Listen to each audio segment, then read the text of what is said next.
Today, we'll dive into ways that these warming weather trends can impact our physical and mental well-being.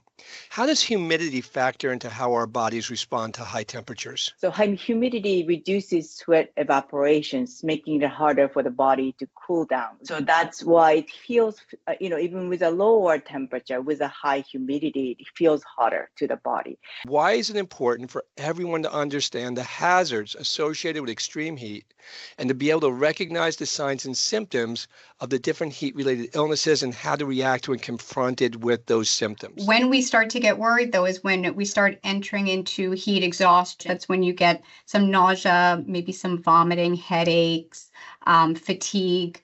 As you move, for instance, from heat exhaustion to heat stroke, you actually lose the mechanism that makes you sweat. Are there long-term chronic conditions that come from repeated exposure to high ambient temperatures? When you see that the number of admissions that are coming into the hospital, or that the EMTs are getting called out to, a lot of those chronic conditions, like particularly respiratory, everything from sepsis being worsened or being increased, from cardiovascular disease, even inflammatory bowel disease and GI conditions. So there are a lot of chronic conditions that can be worsened. So if you think about things like urban heat islands, that's an enormous risk factor for people, because all of that asphalt just holds on and amplifies the heat. It increases things like suicide rates, anxiety, stressors, all the things that we have talked about here, and creates social situations. Again, as you talked about being in an urban heat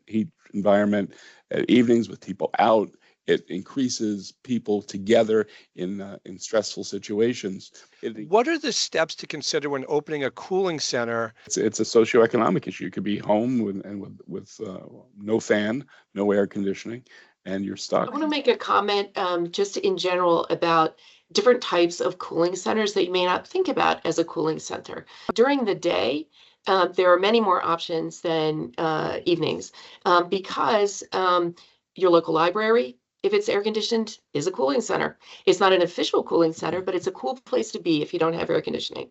The local mall may be air conditioned. So there are lots of public spaces that are available during the day. What actions can individuals take to avoid the negative health effects of extreme heat? I would say the first step is anticipating, knowing when it's going to be hot, and comparing the activities that you have planned with the heat that's out there, and adjusting schedules accordingly.